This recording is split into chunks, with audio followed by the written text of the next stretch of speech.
We've continued to do a number of cyber legislation since then. I've written many of those, which Absolutely. I'm proud to say that we did.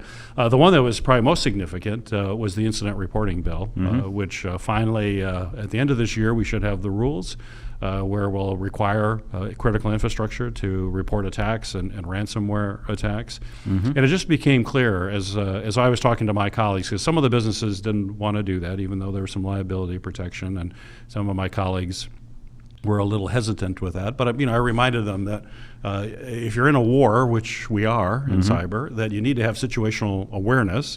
You need to know where the bad guys are. You need to know what weapons they have. You need to know where you have to act, where you need to move your forces, et cetera. We didn't have that. I mean, the hearings I had in committee on it with FBI and others were saying maybe we know 40% of the attacks in this country, if that. That might be optimistic. Yeah. Imagine that in a kinetic environment. In Connecticut, you're literally blown out of the water, to use a Navy term. It would be really a problem. So that's why we passed the legislation. We got people together, and companies were coming along too. And it's something you could explain to the public easily too. Is the fact that if you have I would use this example. If you have a burglar in your neighborhood. I want my neighbors to tell me that they got burglarized, so maybe I lock my door now, make sure I do that, and maybe the police come driving through the neighborhood more because you've got a burglar there. So that's basically what the incident reporting bill is. So that was significant.